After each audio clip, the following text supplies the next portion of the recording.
आज ये दीवारें जो पर्दों की तरह खिलने लगी कि आज ये कहेगी कि सूरत बदलनी चाहिए, सूरत बदलनी चाहिए।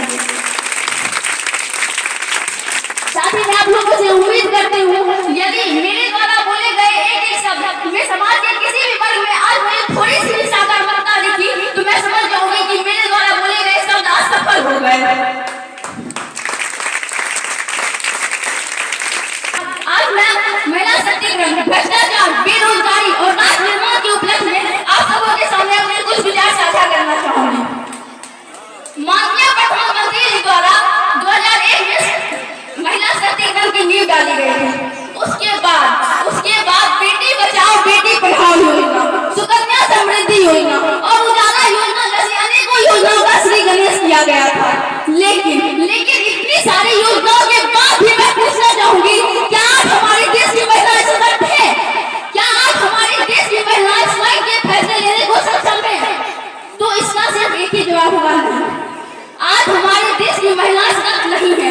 यदि आज हमारे देश की महिलाएं सशक्त होती तो निर्भया कौन, संध्या कौन, मणिपुर घटना, जी हाँ आपने सही सुना है, मैं उसी 4 मई 2022 मणिपुर घटना की बात कर रही हूँ जब 2 पुलिस स्त्रियों को संयुक्त निर्वस्त्र कर घुमाया गया। अब आप लोग हमें जरा बताइएगा कि जबकि उसका पति भारतीय सेना में सूबेदार बसे रिटायर था। अब आप लोग अपना थोड़ा मन दीजिएगा मुझे कि जिस व्यक्ति ने कभी देश की रक्षा की कसम नहीं खाई, आज वो अपने परिवार अपनी पत्नी की ही रक्षा न कर सका। उस व्यक्ति की विभीषिका की कल्पना की जा सकती है कि जिसके घर और परिवार के आग को हवाले कर दिया गया। और क्या उस व्यक्ति के दर्द की कल्पना की जा सकती है जब दरिंदे की भीड़ उसकी पत्नी के कपड़े नोच रहे थे, पूरे बदन से एक धागा उतारने के बाद भी जब उनका मन नहीं बढ़ा तो सैकड़ों की भीड़ में हैवान की सारी हदें पार हो गई। तो यहाँ मैं कहना चाहूंगी, यदि हिंसा हमारे अस्तित्व का कानून है, यदि हिंसा हमारे अस्तित्व का कानून है तो भविष्य एक महिला के साथ होना चाहिए। किसी ने क्या खूब कहा है कि अरे कब तक आस लगाओगी तुम बिके हुए अखबारों से, कि जरा गौर फरमाइएगा आप लोग, जरा गौर फरमाइएगा कि कब तक आस लगाओगी तुम बिके हुए अखबारों से और कैसी रक्षा मांग रही तुम दुशासन दरबारों से। लज्जाहीन पड़े हैं वे क्या लाज बताएंगे, सुनो द्रौपदी सत्य उठा लो अब गोविंद नाम आएंगे। लेकिन इसके बावजूद मैं आप लोगों का ध्यान समाज के दूसरे पहलुओं की ओर आकृष्ट करना चाहूंगी कि आज हमारे देश की महिलाएं जमीन से लेकर पूरे ब्रह्मांड तक यात्रा कर रही हैं।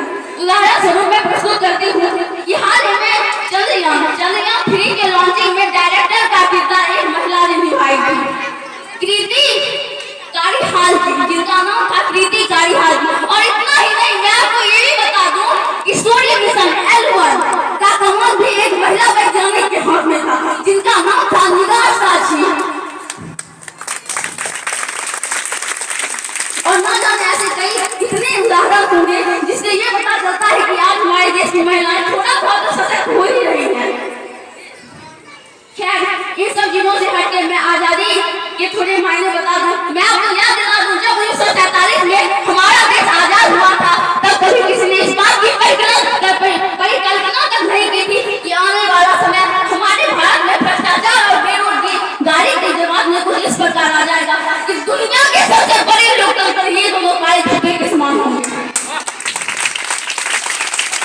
जब 1947 में जब भारत निर्माण की नींव डाली जा रही थी, कल्पना की जा रही थी जो बदलाव की नई चादर को उठा, लेकिन तभी 1948 में जीप घोटाला सामने आया।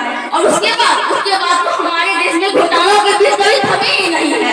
आदर्श घोटाला, जीप आदर्श घोटाला, बोगस घोटाला, कॉमन फेस घोटाला, इंटरनेट घोटाला, हवाला कांड घोटाला, गैस घोटाला और न जाने कई सारे घोटालों की आज बहुत बड़ी लंबी लिस्ट है हमारे पास। तभी तो कहते हैं यहाँ तकदीर बिकते हैं यहाँ फरमान बिकते हैं, यहाँ तकदीर बिकते हैं यहाँ फरमान बिकते हैं, जरा तुम काम तो बदलो यहाँ इंसान बिकते हैं।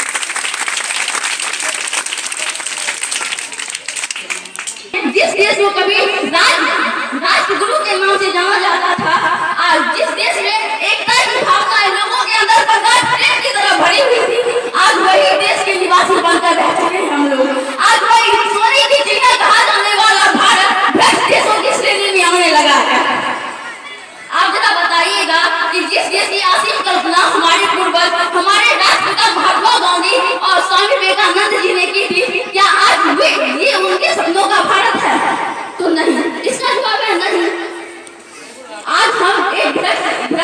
के देश में जी रहे हैं, भ्रष्टाचार के देश में जी रहे हैं, जहाँ के लोगों को दिन प्रतिदिन नौजवान खदेड़ा जा रहा है।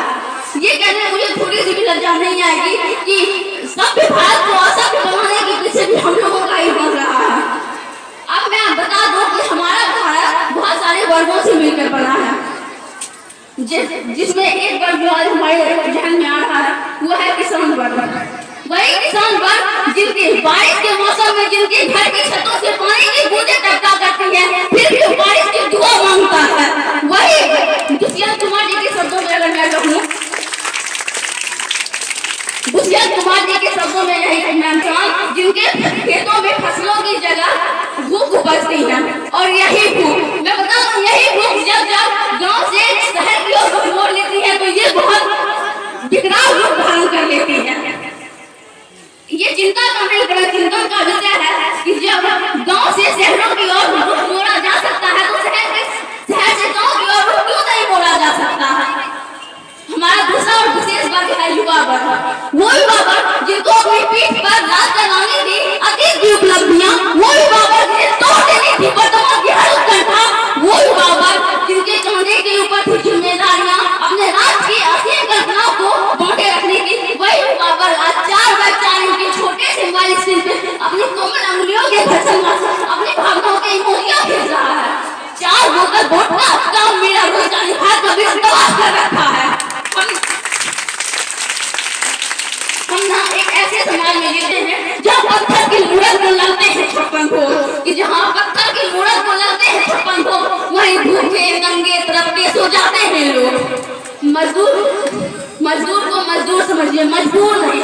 गरीबों को काम दीजिए, दान नहीं। और यदि आप दान के इच्छुक हैं तो जीते जी रक्त दान दीजिए और मरने के बाद अंत दान देकर किसी मरते हुए को जीवन दान दीजिए। यही सच्ची देशभक्ति है, यही सच्चा राष्ट्रप्रेम है। एक सेक्शन वाली जो आज हमारे समाज में नजर आती है, कहा जाता है जिस देश ने पूरी दुनिया को तक्षशिला और नालंदा देकर विश्वविद्यालय शिक्षा की बुनियाद रखी, आज वही विश्व के 100 सबसे विद्यालयों में से हमारा एक विद्यालय खराब नहीं हो पाता। जहाँ एक और हमारी तरफ IIT, IIM और NIT जैसे संस्थान है, वही दूसरी तरफ गरीबों को बेरोजगारी की दिमाग में खड़ा करने के बाद उनके हाथ में सर्व शिक्षा अभियान का चुनाव पकड़ा दिया जाता है। और मैं बता दूं इस सेक्शन में केवल एक ही कारण है, वो एक हमारे देश की शिक्षा नीति। हमारे देश की शिक्षा नीति ना केवल 2 तरह के लोगों के लिए बनी है। पहले तो वे जो विद्वान हैं और दूसरे जो धनवान हैं। और इस तरह की कई गलत बीमारियां हैं हमारे समाज में, और इन बीमारियों की जो जड़ें है ना वो है हमारा अंधविश्वास। और मेरे मायने में जब तक हमारे देश से अंधविश्वास नहीं खत्म हो जाता तब तक हमारे देश का राष्ट्रमत होना संभव नहीं है। हमारी संस्कृति और हमारी सभ्यता को पूरी दुनिया में लाने में हमारा राष्ट्रमत तब संभव होगा जब इस देश की औरतों की पूजा नहीं उनकी इज्जत की जाएगी। हमारा राष्ट्रमत तब संभव होगा जब जाति का दर्शन नहीं बल्कि सामाजिक सशक्तिकरण पर हम बात करेंगे। हमारा राष्ट्रमत तब संभव होगा जब स्वच्छ भारत अभियान में केवल सरकार ही नहीं बल्कि सड़क पे चलने वाला हर वो व्यक्ति अपना हाथ बढ़ाएगा, स्वच्छ भारत को दिल से अपनाएगा। और असल मायने जब एक गरीब बच्चा मध्याह्न भोजन के लिए नहीं बल्कि ज्ञान अर्जन के लिए सरकारी स्कूल की चौखट पे कदम रखेगा। और जब तक इस देश का एक नागरिक नैतिक रूप से, चारित्रिक रूप से भ्रष्ट, मानसिक रूप से अंधा, राजनीतिक रूप से गंदा, शैक्षिक मानवीयों की आंखों में जिंदगी भारत को खंड करता रहेगा, तब तक हमारा राष्ट्रमत सफल नहीं होगा। बड़ी बातें नहीं, छोटी कोशिशें करके तो मैं आज में श्रद्धांजलि अर्पित करना चाहूंगी उन वीर जवानों को जिन्होंने अपने खून को पानी की तरह बहाया। नमन करना चाहूंगी उन माताओं को जिन्होंने अपने संतानें खोई और उन बहनों को जिन्होंने अपना सुहाग खोया, अंत उन बच्चों को भी जिनके सर के ऊपर से माँ बाप की छत छाया तक हट गई। लेकिन इन सभी बातों का क्या फायदा कि मैं पूछती हूँ, इन सभी बातों का क्या फायदा जबकि हमारे देश के नेताओं को तो कोई फर्क ही नहीं पड़ता। वे अपने स्वार्थ के जीवन में कुछ इस तरह से लीन है कि वे इन सभी चीजों से अनजान बने फिरते हैं। उनके लिए बस साल में 2 बार तिरंगा लहरा लेना, राष्ट्रीय गान गा लेना ही देशभक्ति है। तो मैं उसके लिए जाते 2 पंक्तियां तो जरूर पढ़ना चाहूंगी। जरा गौर कीजिएगा कि रावण नहीं बनने देंगे हम साधुओं के बेस में, कि रावण नहीं बनने देंगे हम साधुओं के बेस में, और आप अफसर नहीं बन सकते अब्दुल कलाम के देश में। फौलादी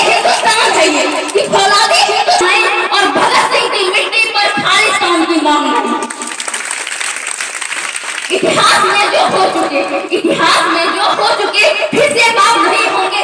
16 बार मोहम्मद गौरी हरगिज माफ नहीं होंगे।